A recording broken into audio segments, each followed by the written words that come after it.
శ్రీమాత్రే నమః. అందరికీ నమస్కారం.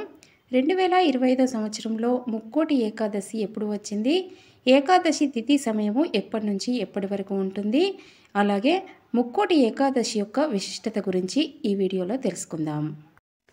హిందూ క్యాలెండర్ ప్రకారం పుష్యమాసంలో శుక్లపక్షంలో వచ్చే ఏకాదశిని ముక్కోటి ఏకాదశి లేదా వైకుంఠ ఏకాదశి అని అంటారు.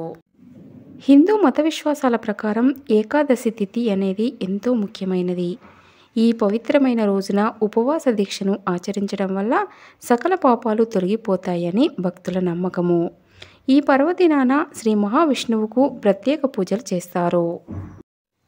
ప్రతి సంవత్సరము కూడా సూర్యుడు దక్షిణాయనం నుంచి ఉత్తరాయణంలోకి ప్రవేశించడానికి ముందు వచ్చే ఏకాదశిని వైకుంఠ ఏకాదశిగా, ముక్కోటి ఏకాదశిగా జరుపుకుంటారు.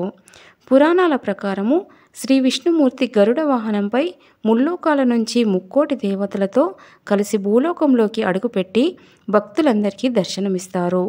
అందుకే ఈ ఏకాదశిని ముక్కోటి ఏకాదశి అని అంటారు. వీటి గురించి అష్టాదశ పురాణాల్లో స్పష్టంగా వివరించబడింది. ఈ పవిత్రమైన రోజున స్వర్గానికి మార్గం తెరుచుకుంటుందని చాలామంది విశ్వాసం.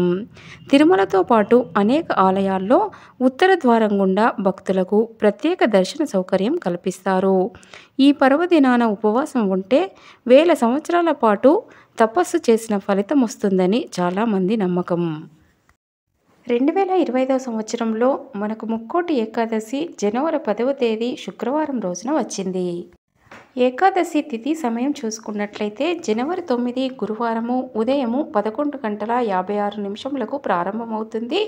జనవరి 10వ తేదీ శుక్రవారము ఉదయము 9:47 ముగుస్తుంది. ఉదయం తిథి ప్రకారం మనము జనవరి 10న వైకుంఠ ఏకాదశిని జరుపుకోవాలి. ఈ పవిత్రమైన రోజున ఉపవాస దీక్షను ఆచరిస్తారు. మరుసటి రోజు అంటే జనవరి 11న ఉపవాస దీక్షను విరమించాలి.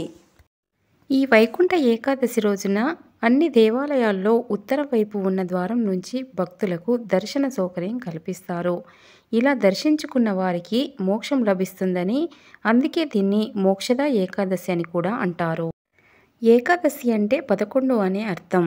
అంటే 5 కర్మేంద్రియాలు, 5 జ్ఞానేంద్రియాలు, మనసు కలిపి మొత్తము 11. వీటిపై నియంత్రణ ఉంచుకొని వ్రతదీక్షను చేయడమే ఏకాదశి అర్థం. ఫ్రెండ్స్, ఈ వీడియో నచ్చితే లైక్ చేయండి, షేర్ చేయండి, నా ఛానల్ని సబ్స్క్రైబ్ చేసి సపోర్ట్ చేయండి. Thanks for watching.